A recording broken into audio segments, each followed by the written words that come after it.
So hello, everybody, and good morning to those joining us from Europe, and good afternoon to those joining us from the Middle East and Asia. My name is Sue Miller. I'm a partner in the firm's commercial litigation group, and I head up our sanctions practice. As you can imagine, we have been very, very busy. We are privileged today to be joined by two barristers from leading commercial chambers, 3 Verulam buildings. I've had the great pleasure of working with Saima Hanif, King's Counsel. I have to write that down because I'm not used to saying King's Counsel, on sanctions related matters previously. She has a very wide practice, but one of her key areas is advising on the cutting edge of regulation and sanctions. Saima is going to be speaking to us today on some of the key contractual issues arising in sanctions disputes.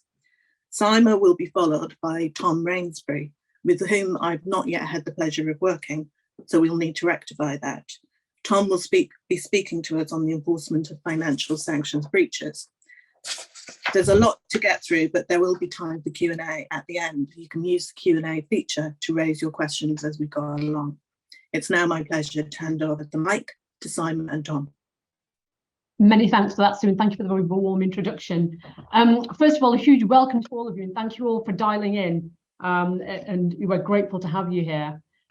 So what I'm going to do in the next 20 minutes or so is essentially do a whistle-stop tour what I see as some of the key contractual issues that arise in sanction disputes. The reality is that post the tragic events in Ukraine and Russia, there's, as you'd expect, there's been a sort of drip effect of contractual issues that have arisen. And I think there's no doubt that that drip feed will eventually increase in volume, and we will see greater cases coming through the courts. But I just want to begin by looking at all the commercial impact of the sanctions. So the reality is, because of the nature of global business, the sanctions scenario has affected every industry that one can conceive of, whether it's wheat or grain or oil or gas. And bearing in mind the rather bleak geopolitical view, namely that unfortunately there's not going to be any ready resolution to the situation we find ourselves in, I think these sorts of issues that we'll talk about today are likely to keep occurring in the next 6 to 12 months and possibly even longer. So I want to then look at what, just essentially to put the contractual issues in their contexts. So when you look at the relevant legal framework, when you're concerned with arguments around the non-performance of contractual obligations, you've essentially got 2 sort of key ways of running those arguments. So firstly, you can run them via the contractual route, i.e. you look at what's within your particular agreement. And I've sort of itemized the 3 sort of key clauses that would be relevant. Namely, you may have a specific sanction clause in your contract. If you don't have a specific sanction clause, there may be a generic force majeure clause. And then finally, you may have a material adverse change clause, what's often called a hardship clause or a MAC clause. Now, even if your contract doesn't make provision for those, or conversely, if the contract does contain provision, but there's a sense that actually the provision isn't particularly helpful or it's weak somehow, you can then have recourse to the common law. And there's 2 key doctrines, the doctrines of frustration and illegality, and they're doctrines which you can rely on to, as it were, excuse your non-performance. My sort of view is that if your contract gives you the route out, that's the better option to use. And we'll look at some cases in a bit more detail to demonstrate that. So I think all things being even, if you can, you want to go for the contract first. But in a sense, if that doesn't quite work out, there's always sort of the backup option of trying to have recourse to the common law. So having sort of fixed that, and I want to look at a case where there was consideration of a specific sanctions clause.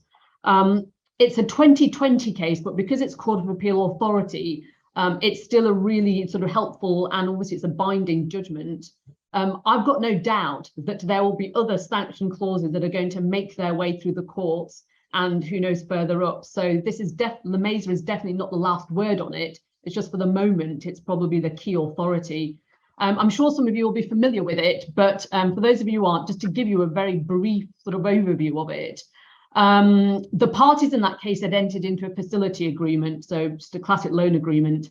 3.5 months later, the UBO of LeMaser was then added to the US sanctions list.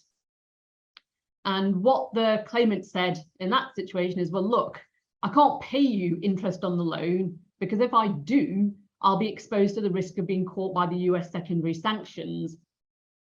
And the claimant in that case said, the contract we've agreed into enables me to take this position. And there was a particular clause, clause 9.1, which dealt with a non-payment. And I've underlined sort of the key provision, but crudely speaking, what the clause said is that C wouldn't be in default of the agreement if it, i.e. if C, satisfies L that the sums that it wasn't going to pay, the reason for it was it had taken that position in order to comply with any mandatory provision of law. So that was the key bit of the contract that went before the court. Could C rely on that language? And so the issue was whether non-payment on the basis that C might be caught by the US secondary sanctions, did that fall within this phrase of complying with a mandatory provision of law? Now, the parties had agreed that all 9.1 did was essentially it suspended the obligation to make the payment at a particular point in time. What it did not do was extinguish the payment. So L was still entitled to be paid the interest and obviously the capital. But all that clause 9.1 was dealing with was essentially the timing of it. And it had the effect that it would ensure that C wouldn't be in default, because as you know, under certain agreements, particularly around payment, because it's considered to be a crucial obligation, if you don't make the payment by the time specified in the contract, that's often expressed to be an event of default, which enables the other party to essentially call the contract to an end with all the adverse consequences. So that was, in a sense, the very narrow dispute that went to the court. And I think it's really helpful to sort of look at how the court construed the provisions. So the first thing they said, unsurprisingly, is, well, look, we're just going to apply sort of settled principles of contractual law. So the point being that just because it contains an issue of sanctioned law, the court's not going to approach it any different to other types of contractual provisions. The court was also found it important to say, well, look, if you look at 9.1, there's nothing in that language that says that the particular mandatory provision of law, so in this case, the US secondary sanctions, 9.1 doesn't say that those sanctions have to directly bind C. All that 9.1 is getting at is, well, what is the reason why C is saying it's not going to pay? And in this case, obviously, C's reason was that there was a risk that it might be sanctioned. So what the court said is actually the focus here is what reason C is putting forward. Now, the court upheld C's position, and it's useful to look at what they actually relied on when reaching this conclusion. And what they said is that based on the evidence before them, 9.1 was a standard term in common usage for a loan agreement from the provision of Tier 2 capital. And there's this, and I think at 2 points in the judgment, the court say, you know, essentially they're at pains to emphasize that this is not, in their language, this is the word they use, not a parochial loan agreement. So it's quite clear, actually, that they were influenced by the fact that you've got essentially two sophisticated parties. And as they said, in an agreement of this nature, clause 9.1 was essentially boilerplate language. The second thing that they refer to is they said, well, look, at the time this agreement was entered into, the potential risk of US secondary sanctions it was actually a sort of an issue or a problem that was known by both parties. So in a sense, it was something that was foreseeable. And what the court said is, if actually the wording in 9.1 had to mean that the law in question had to directly bind the borrower not to pay, actually in practice, this clause would have little effect. So they were also looking at the practical consequences of the provision. So on the basis of that sort of threefold approach, they found that actually C's position was correct, and it could suspend the timing of the payment without itself being in a default position. And I think why this is really interesting is, although it's a narrow principle of contractual interpretation, what's clear is the court did have regard to the evidence before it. And so I think if you find yourself in a situation where either you're seeking to rely on a sanctions clause, or conversely, you're, in a sense, you are arguing that the other party is not entitled to rely on it, it's really important that you do what you can to put before the court evidence as to how that particular clause is whether it's used in the industry widely, but more importantly, the sorts of problems that were sort of identifiable and foreseeable at the time of the agreement. But essentially, what the courts have done in this case is to give primacy to contractual certainty. And that's essentially what I think the court's decision ultimately ended up from a jurisprudential perspective. Before I leave this particular issue, it's probably worth noting that there was a recent case in the Singapore High Court where a similar issue arose, actually. So the claimant had presented a letter of credit to the bank. I think the bank was JP Morgan. JP Morgan said, yes, we accept that the letter of credit has been properly presented and the documents are in accordance with what the letter of credit specifies. But actually, we can't now make this payment because actually we would contravene the US sanctions law. Now, what was interesting in that case, and it's something that the court identified, the court said that the bank had put forward, and I'm just reading from the judgment, had put forward in their evidence confirmation from OFAC that OFAC would, if JP Morgan had tried to make this payment, OFAC would have considered JP Morgan to be in breach of the particular US sanctions provision. And apparently OFAC provided this to JP Morgan for the purposes of the litigation.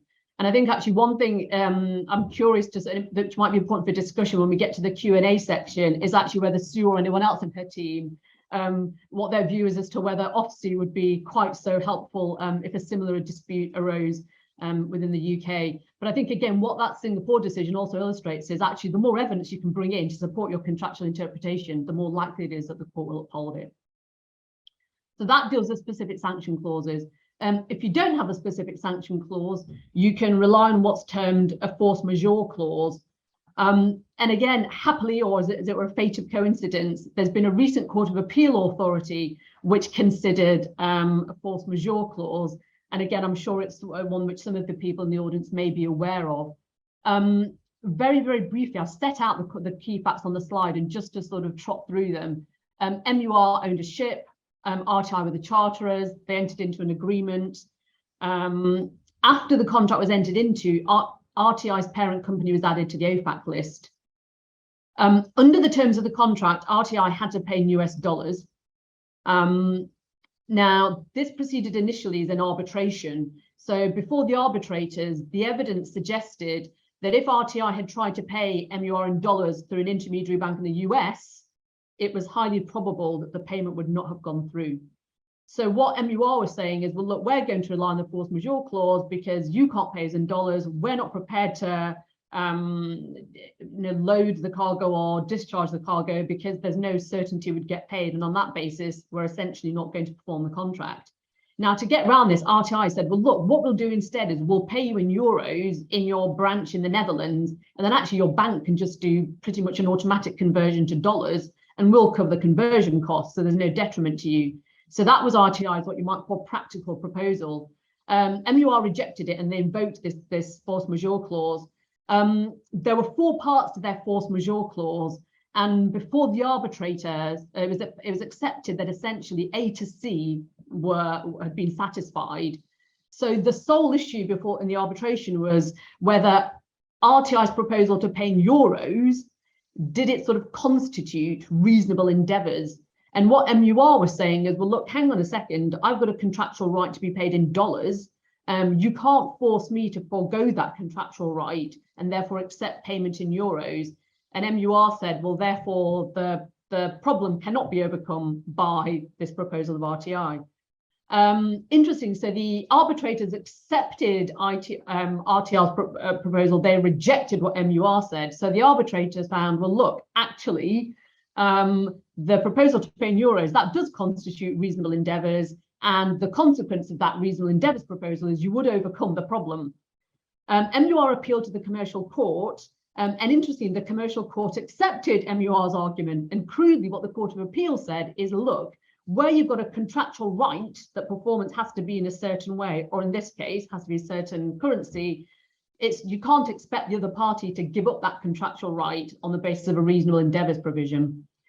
Then RIT then appealed it to the Court of Appeal, and this decision has come up very recently. And interesting, it's a split decision. So the majority, so 2 of the Law Justices said, actually, MUR cannot rely on the force majeure clause. And what they said is, look, yeah, we accept that there's a payment obligation to pay in dollars, but really the purpose of that is just to ensure that at a given time, MUR gets the appropriate dollar amount in its account. That's all that really matters. It's the end point. Now, they said on the facts of this case, RIT's proposal would achieve exactly this, because RIT was going to cover the conversion costs, and therefore the effect of that was that MUR was going to get payment in US dollars with no detriment to itself. And I think what's interesting is when you read sort of beneath the judgment, there's a really interesting sort of comment in what the majority of the Court of Appeals said, and I'm just going to read straight from the judgment. And it's a very short paragraph where they say, essentially, that the way the court looked at it was, they said the RTI's proposal would achieve the objective of payment in dollars, and they say it's apparent from the arbitration award that the reason why MUR didn't accept the proposal was that the contract had become disadvantageous to MUR, who didn't want to perform it. So I actually think really what's bleeding through the majority of the Court of Appeals decision is this view that actually MUR were basically trying to chance it, because all of a sudden this contract was less favourable to them than had been originally envisaged. And I suspect that that may have influenced some of the positioning that the majority took. However, there was a dissenting judgment, and the dissenting judgment, Mr. Arnold essentially upheld the commercial clause and said, look, where you've got a contractual obligation or contractual right, a party is entitled to insist on it. And the court said actually, had the parties intended that actually non-contractual performance could be relied on in a sense to sort of fend off a force majeure situation, well, the contract would have made it clear. It said, and that's sort of a classic, as it were, we're going to uphold the black letter language of the contract. It's unclear yet whether this will go to the Supreme Court. One supposes it might because of the importance of it. And obviously, the moment you have a split court, it lends itself to a Supreme Court decision. So let's see where we get. But again, another really interesting decision, and we'll see how this plays out. So that deals with force majeure clauses. I'm going to touch very, very briefly on MAC clauses, i.e. or sort of hardship clauses. There's been limited appellate authority on the interpretation MACs, certainly to date. But I wonder whether in the context of the situation we find ourselves in, actually, whether some of these disputes might eventually make their way to the court. And obviously, if you're in a situation where, because of the situation in Russia and Ukraine, somehow the cost of the underlying commodity has arisen, or somehow performance of the contract is much more onerous than had been originally envisaged, it's certainly worth having regard to whether or not you can rely on a hardship clause. Certainly I've seen this is certainly arising in sort of oil and gas contracts. I mean, interestingly, those sorts of contracts often have arbitration clauses. So often those disputes don't make their way into the public domain. But I think there is certainly a lot of, as it were at the moment, disputes arising around the operation of MACs, particularly in commodities contracts. So that deals, as it were, with what I'm going to call the contractual approach to non-performance. I then just want to deal very, very briefly with a common law approach. And within the common law, there's essentially, you can either run a frustration or an illegality argument. I mean, there's a sort of jurisprudential debate as to whether frustration and illegality are one and the same thing, or whether they're somehow distinct. But be that as it may, what I think is interesting, actually, when you look at the case law that has dealt with frustration or illegality clauses, in common with some of the arguments you get around force majeure clauses, the case law makes it clear that if there is an alternative means, which is reasonable, which will enable you to perform the contract, then the court is very unlikely to find frustration. And particularly in scenarios where you've got parties saying, I can't now perform my end of the bargain because I'll be in breach of a particular sanctions provision. One thing the court's always considered is, well, could you apply for a license to obtain the necessary permission to carry out that activity? And it's just worth bearing in mind that this is where I think actually get a slight tension between running a purely private sort of contractual point, but actually how it butts up against the Ofsted guidance, actually. And I think what's interesting is in that Singapore case, they clearly did think it was important to go and get something from OFAC. And I think it's interesting, you wonder how it will sort of play out here. But clearly a real issue for private parties is you've got OFAC guidance, which in numerous respects is very ambiguous, very unclear, and neither party knows how to interpret it. but I think it has particular ramifications where actually you've got a private dispute between two contractual parties. And I've got no doubt we might see more of that sort of tension as events play out. So then just a final brief point on frustration and illegality. It's just to say there was just refer to a case of BSJJ versus PDVSA. I've just put it there. Essentially, it was another loan agreement. And the borrower said, I can't repay these loan agreements because I will be in breach of the sanctions. And what's interesting in that decision, it's a really lengthy judgment. There's lots of analysis of case law. There's lots of jurisprudential debate about what constitutes a legal performance. But when you get to the nub of the decision, the court actually decided the case on what I would say it's a very pragmatic point, namely in this case, P had failed to show that it had discharged its obligation to apply for a license. And so the court said, well, look, you can't turn up here and claim that you can't perform your obligations without giving evidence that in a sense you've looked at other alternatives and they're not practical. So really this case, notwithstanding pages and pages of academic discussion, it really stood or fell by a point of evidence, which is there wasn't sufficient evidence to show they would not have been able to obtain a license. And I think what this case also illustrates is because these days sanctions disputes are actually multi-jurisdictional, so you've got the EU regime, you've got the OFAC regime, you've got the OFCA regime, it may be you find yourself in a position where actually you have to, in a sense, have a global approach. So if performance may be required in the EU in addition to the UK, you might need to get expert evidence as to the likelihood of the EU granting a license. So it's just worth bearing that in mind as a evidential consideration. And I'm now going to touch very briefly before I hand over to Tom on what are called the no claims provision. I've set out the relevant provision you see in SAMLA.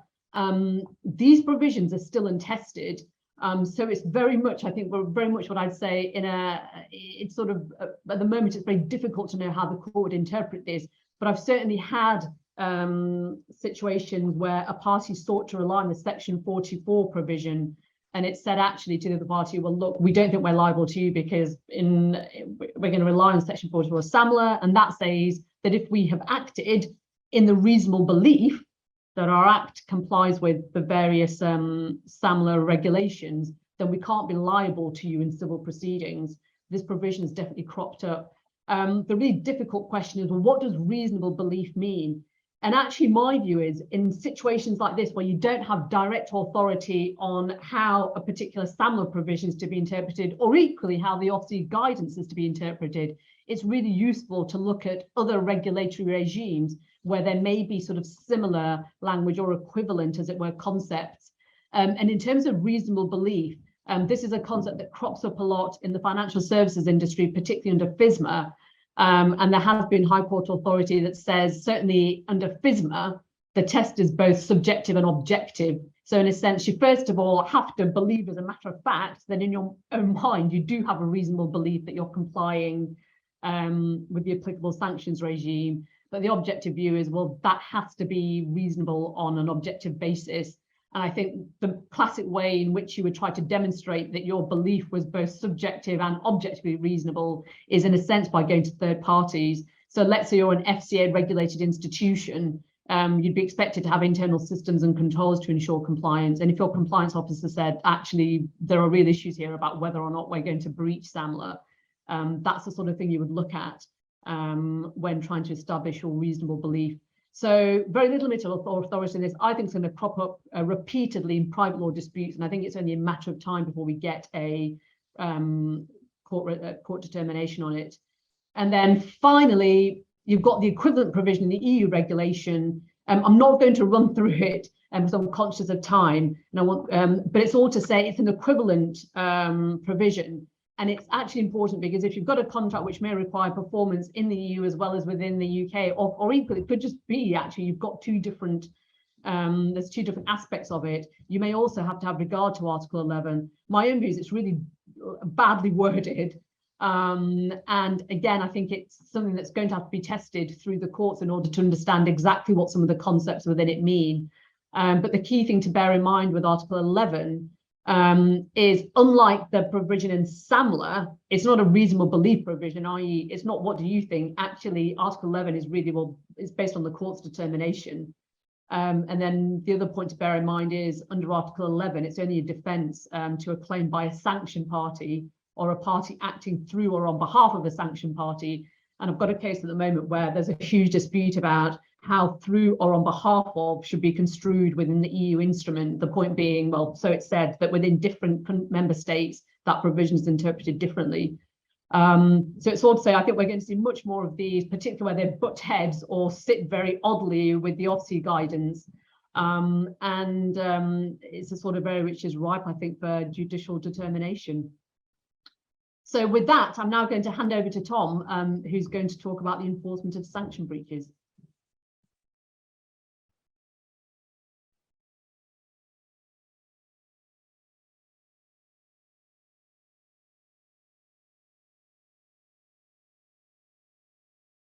Thanks very much, Saima. Can I just check? Can you see me? I can't seem to see my video for some reason.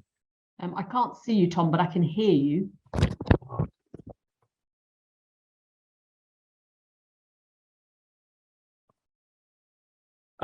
There we go. Good morning, everyone. Thanks very much, Saima. I'm going to talk for the next 20 minutes about enforcement by OFSI, which, as we all know, is the UK enforcement body, which was established in March 2016. It superseded the Treasury's asset freezing unit. It promised a great deal. It was branded as being the new centre of excellence for financial sanctions and a world leader in implementation and enforcement.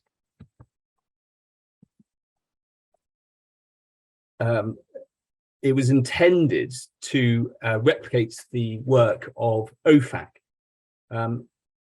And despite these laudable objectives, I don't think many would argue that it has got off to a slow start. As has been widely reported, it has issued very few fines to date. The current tally is 8 fines in 6.5 years. That's just over 1 fine a year, with a combined value of £21 million. And of that 21 million, over 20.5 million was imposed in a single fine against Standard Chartered Bank in February 2020. So the remaining fines have actually been relatively low in value, varying between £5,000 and £145,000. Alongside the financial penalties, the current director of OFSI, Giles Thompson, has recently confirmed that there have been no criminal prosecutions to date, so since 2016. So what this means is that, rather conveniently, although I admit that the font is quite small, but you can present the entire UK enforcement history for sanctions in a single slide. Here it is. There are the 8 fines. There were 3 in 2019, 1 in 2020, 2 last year, and 2 this year. And these figures, of course, can be contrasted with what's been happening over the pond. OFAC has issued some 87 fines in the last 5 years, with a combined value of £1.1 billion. That's about 50 times better than the UK track record. So with that fairly gloomy start, I move on to the current situation.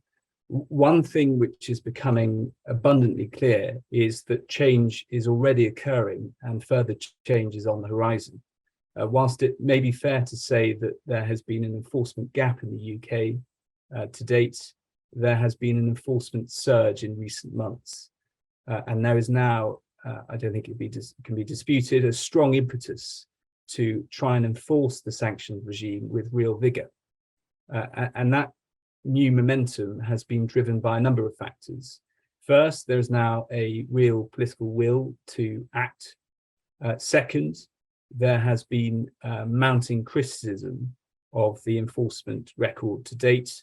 It has been described, rightly or wrongly, as being toothless and terrible by some, and others have even argued that the UK enforcement deficit is contributing to the stream of dirty money entering London. Third, as you will all know, OFSI has recently been given brand new powers in the Economic Crime Transparency Enforcement Act 2022, and those changes, or the main ones, were essentially three in total. First was, as is well known, OFSI was given the power to impose penalties on a strict liability basis without the need to establish that the person knew, suspected or believed that the prohibited conduct had occurred. And I think this is undoubtedly a game changer. OFSI is principally concerned with financial penalties.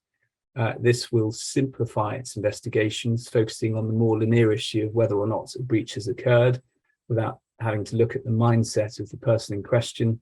It lowers the evidential threshold significantly, and it reduces the risk for a government agency with a limited budget. That's the main change. There are others, including OFSI's ability to publish breaches without penalty, and simplifying the review process. The fourth factor, in addition to the increased political will, the increased criticism and the increased powers, is that there are, or at least a promise of, increased resources. In February of this year, the Prime Minister announced the establishment of a new kleptocracy cell within the NCA, which aims to target the assets of corrupt elites and to support criminal sanctions delivery and enforcement. Alongside this, OFSI's team is due to double in size. It has been reported that the department should have 100 employees by April next year. And last month, it was announced that OFSI and OFAC are to embark on a new chapter together of enhanced partnership, which will involve the exchange of best practices, the pooling of expertise, and the sharing of information. So not only is there now a strong momentum for change in order to enforce the regime, but there are undoubtedly strong tools which will enable enforcement agencies to do so. And these can be split into two main parts. First, there are the sanction-specific tools. And whilst these may be fewer in number than the toolkits in other investigative areas, they are remarkably wide in their scope. And it's helpful to spotlight three particular aspects. First, there are, as you all know, the very extensive reporting obligations. And these are really the primary trigger for any investigation by OFSI. They are owed by a wide range of entities. They trump any obligation of confidentiality, and they are engaged if there are reasonable grounds to suspect, which is the same threshold as suspicious activity reports, and is a very low threshold indeed, a state of conjecture where proof is lacking. It's enough that one thinks that something might be the case, not that it even is. And a particularly striking aspect of the disclosure obligations is the extent of the information which has to be disclosed. I don't know whether you've ever looked at the compliance reporting form, but it's a 20-page document. It's extremely detailed, and it's, I think, far more prescriptive than what the obligation that one has with a suspicious activity report. So those are the reporting obligations. There are then very wide information gathering powers, which enable OFSI to compel disclosure of both information and documents. And those requests can be made for very wide purposes, including establishing the nature of any financial transaction, monitoring compliance or detecting evasion, and obtaining evidence of the commission of an offence. So those information gathering powers build on the broad reporting obligations. And third of all, there is a long list of disposal options for OFSI, warning letters, monetary penalties, publication with a penalty, publication without a penalty, referral to a professional body, referral to a regulatory body, referral to other enforcement agencies for criminal investigation and prosecution. And OFSI may do one or more of these things, and it has a very wide discretion in deciding what it ultimately decides to do. So that gives you a fairly broad overview of the sanction-specific investigation tools. But it's crucial to emphasize that enforcement authorities are looking at this much more holistically, and they are considering all options, not simply those under the sanctions regimes. Most obviously are the extensive powers under the proceeds of crime legislation in the UK, which have recently significantly been reinforced under the Criminal Finances Act and more recently in the Economic Crime Transparency and Enforcement Act. And this point is illustrated by the recent judicial review challenge in the case of Crown on the application of the NCA against Westminster Magistrates Court. The legal issues in the case were fairly esoteric concerning the test for setting aside a freezing order and whether or not exclusions should be granted. But what's interesting about the case is the underlying facts. They show that the NCA had obtained account freezing orders under the Proceeds of Crime Act against multiple bank accounts held by individuals and companies said to be connected to the Russian oligarch Peter Avon after various transactions took place in those accounts before his designation under the UK sanctions regime. So I think that the important thing to emphasize is that UK law enforcement isn't simply looking at this under the sanctions regime, it's looking at a much bigger picture. So all of this sounds pretty formidable. There's a growing momentum, there are strong investigative tools, and those tools are complemented by other enforcement tools in different fields. But as this slide seeks to demonstrate, it's one thing to have a bright idea and it's quite another to execute it. And of course, that's a problem which afflicts many areas of law, but it's arguably particularly pertinent in the present context. There is a prevailing view that, at least by those who have to comply with the sanctions regime, that the noisier rhetoric about enforcement is not matched by a clear blueprint for compliance. The legislation is very technical in nature. There is remarkably limited case law. And as for published guidance, you'll be familiar with the main sources. There's the general guidance, the enforcement guidance, and then the specific regime guidance. And there are really two main limitations to the guidance. The first is that it is mainly descriptive rather than normative.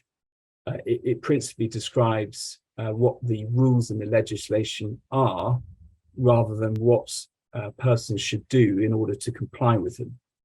And in circumstances where the primary and secondary legislation is quite widely drawn, that poses an obvious difficulty. And the limited nature of the guidance was recently criticised by the Treasury Committee, which observed that the UK appears to have lagged behind the US in this regard and recommended that the government must, as a priority, ensure that its guidance is clear, precise, and readily accessible. However, in response to that, the UK government was unabashed and answered that OFSI already has a suite of guidance products that are widely used in answering the most common questions, and that these documents are accompanied by informal blogs, such as the recent blog about Chelsea Football Club.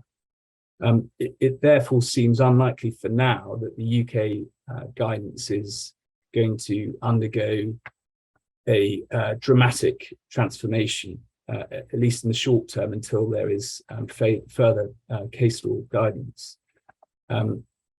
However, just as a footnote, I should flag that since the government's response to the Treasury Committee, as many of you will know, the NECC and OFSI have recently published a new document, excitingly entitled Red Alert: Financial Sanctions Evasion Typologies, Russian Elites and Enablers.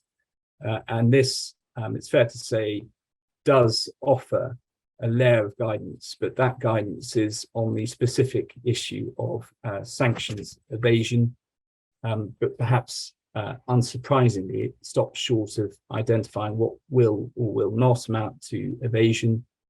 Instead, it includes a list of 34 indicators. So that deals with the first limitation of the guidance, that it's largely descriptive in nature. The second point is this, which is that it's not binding, so it doesn't purport to interpret what the law is. And it's very clear when you read the guidance that it's stressed by OFSI that it's ultimately up to those complying with the legislation to interpret it and to apply it correctly.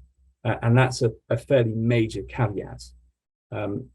All of this poses a pretty major conundrum and an inevitable question. How do you fill this vacuum? There's no case law. The guidance is lacking, arguably, in places. How do you go about filling that vacuum? And that's a very difficult question to answer. It's made more difficult, as I've said, by the fact that there is no case law to turn to. And I think in this situation, you have to return to first principles, and it involves the usual sort of three-stage analysis that many lawyers are familiar with.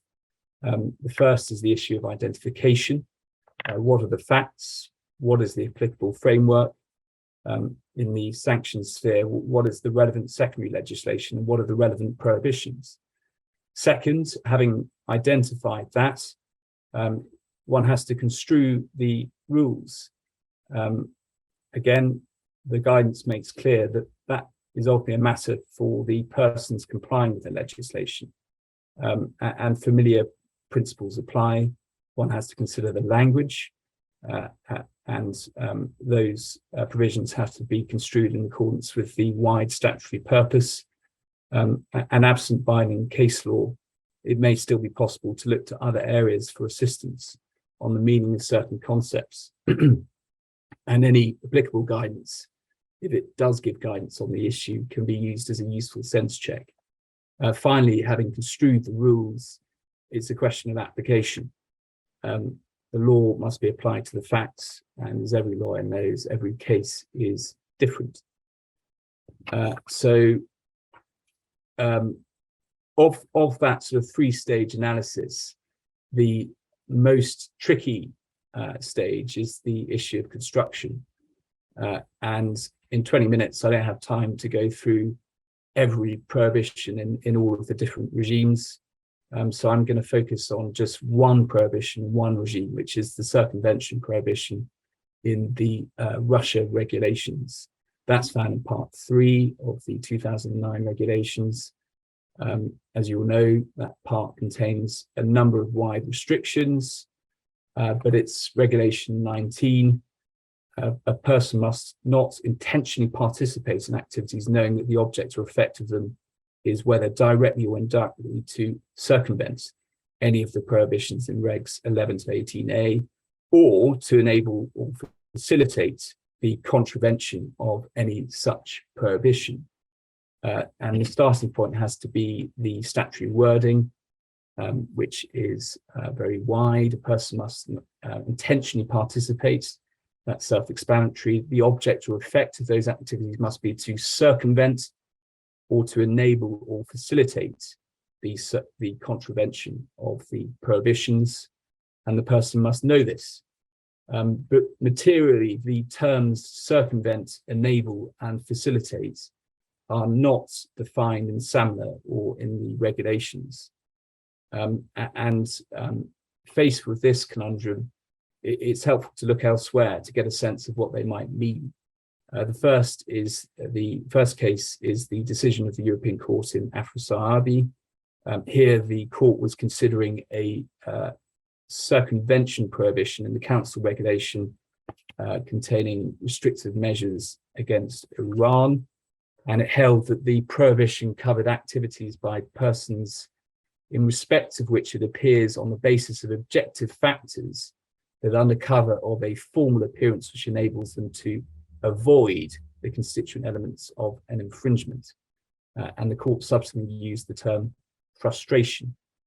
The next slide is the domestic decision of the Court of Appeal in the case of R against R. The issue in this case was whether the family courts could make an order for payments by a husband who was subject to EU sanctions to his former wife into an account in Russia in a Russian bank. And the court had to consider whether this amounted to a contravention of the sanctions regime. Lord Justice Briggs stressed that one must ask whether the common objective sought to be achieved is itself one which the relevant regulatory regime seeks to prohibit or control. In other words, stressing the purpose behind the conduct in question. And as for facilitation, there's a recent decision of Mr. Justice Murray in the case of NCA against Hussein, which gives a flavour of just how wide this concept may be. This was an application for an unexplained wealth order under the Proceeds of Crime legislation. One of the requirements under that legislation is whether there are reasonable grounds for suspecting that the respondent has facilitated the commission of a serious offence. And the administrative court applied the approach to facilitation in the rather different field of people trafficking, holding that the term facilitation is necessarily broad and includes making something easier. And I think, just to conclude, I think these cases illustrate two main things. The first is that the contravention prohibition is wide. And the second is that even if the published guidance has room for improvement, there is nevertheless other areas in which one can turn to for guidance. So that concludes my whistle-stop tour of enforcement issues, and I'll now open up the floor for questions.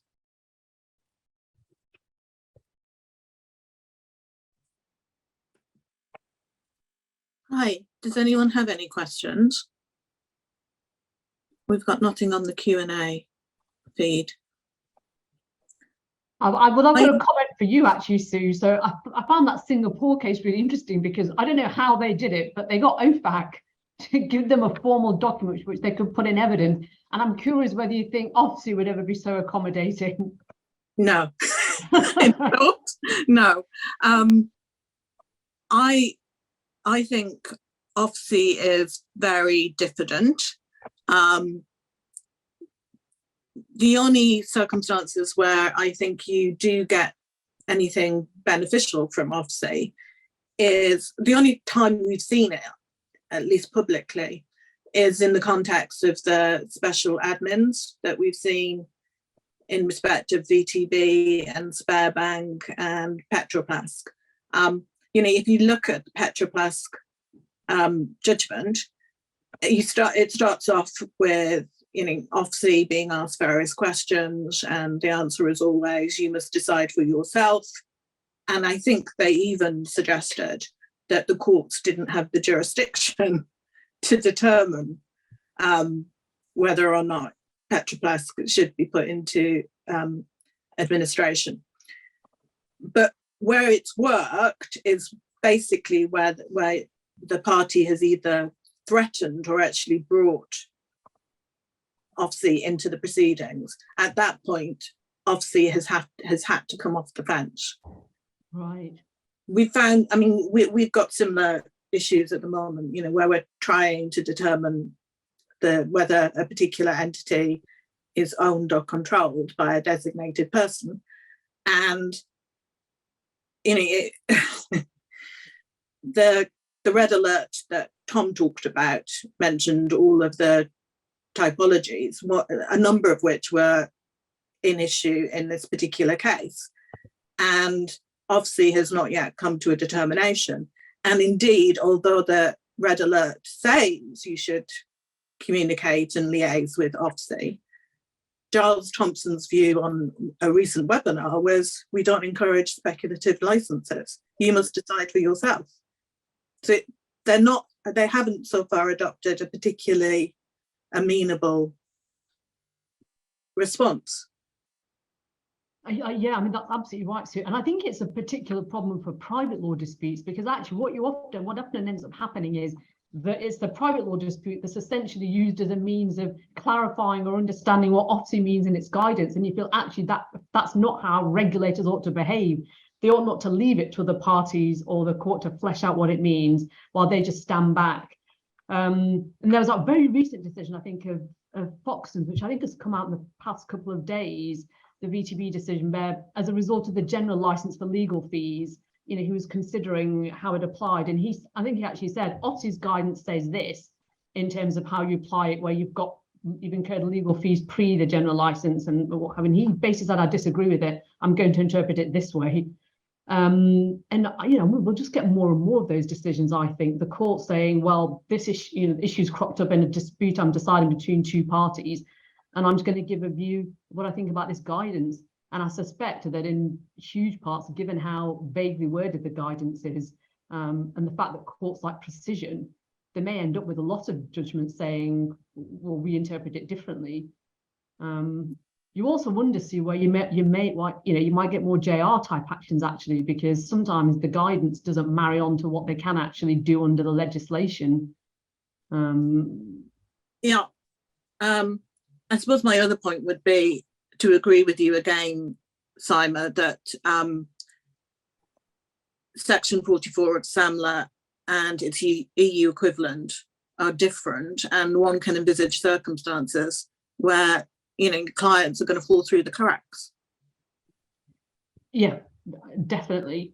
I mean, clearly what has happened here is, obviously no one foresaw what was going to happen in February and March. They've obviously got, they've been told politically, you've got to basically get a move on. They've tried to do lots of things. Obviously they're badly thought out. It's creating huge problems.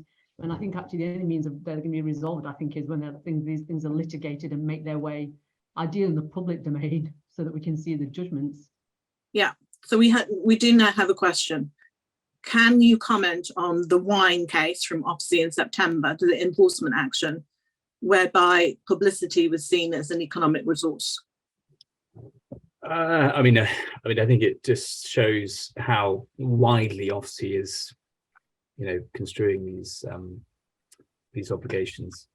The fine was still fairly limited, wasn't it? I think, but I think it just shows that it's approaching these obligations fairly broadly, and the wording of the regulations.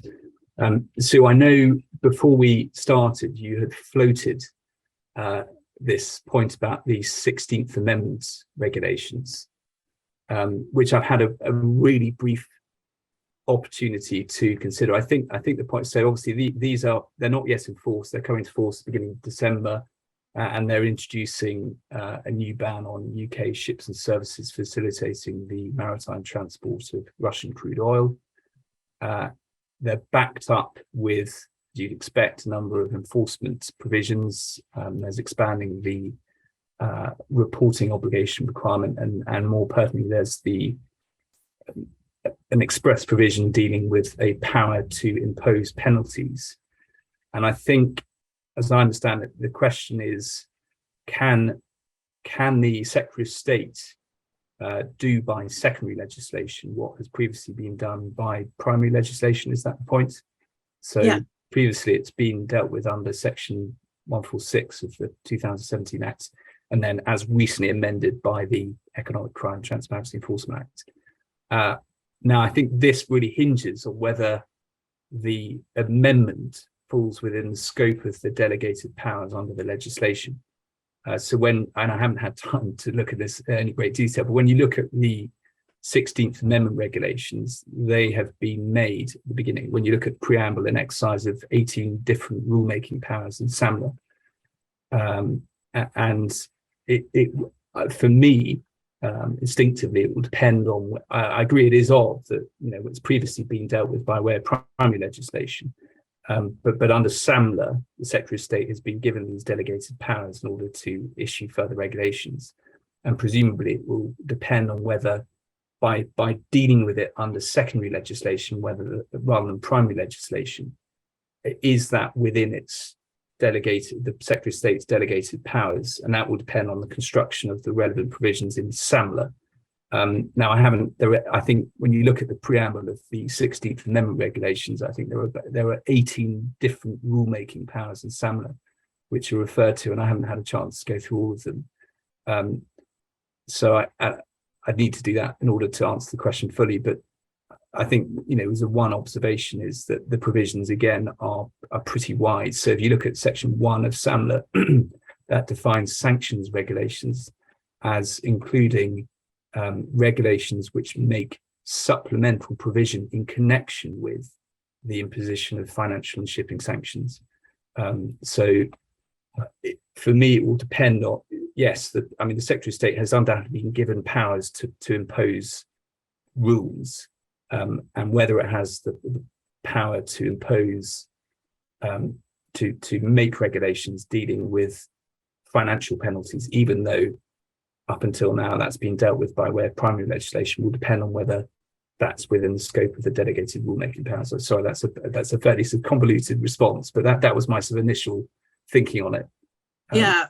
So for those of you that were wondering why we're so interested in this point, the 16th Amendment actually gives OFSI the power to impose monetary penalties for breach of certain of the maritime prohibitions contained in the 16th Amendment and certain of the reporting obligations. And by virtue of its name, it's the Office for Financial Sanctions Implementation. It's somewhat odd that OFSI has been given the power to impose penalties for breach of trade sanctions. And at the moment, it's very, very limited. But query whether, in due course, there's going to be a push, at least, to give OFSI the power to investigate and impose monetary penalties for breach of all of the trade sanctions. Now, as Tom was saying, now if that were to happen, I think OFSI would collapse because there's just no way it has the manpower to do all of that. But it is interesting, and we're still trying to work out whether we think OFSI currently has the power to actually impose these types of monetary penalties. And if we conclude it doesn't, it could be quite an interesting area for challenge again. I think that's another what you often see is where you've got difficult situations, the parliamentary response is, let's just give the regulator more powers. And you see that typically with the FCA, and often it leads actually to really disastrous consequences, because to the point you and Tom are making, the regulator in question often isn't well resourced enough to affect those powers. When it does, they do so badly. Then there's a judicial challenge that succeeds and the thing looks awful. And I think actually this all relates back to the wine case. So my view is, in some way, what I think this demonstrates is, in some respects, OFSI's gone for low-hanging fruit. As I understand it, OFSI didn't say that the publicity has actually led to, any sort of an increase in sales of what have you. It was sort of a really vague sort of description as to why this can constitute an economic resource. Given the penalty is so modest, you can see why, from a commercial perspective, even if you disagreed with it, you probably would take the view it's not worth fighting it. And also, whether we like it or not, the situation is so politicized that no commercial entity wants to be the first one that goes to court on the concepts of a potential sale to, which might positively influence a sanctioned entity. But I think looking at it in the round, looking objectively, that's the sort of regulatory action which I think is live actually for challenge in the right sort of case, because public bodies have to behave proportionately. Does that look like a proportionate response? No. And from a conceptual perspective, in dealing with the point made by the person asking the question, this idea that publicity is an economic resource, just conception linguistically, you have to question whether that's correct.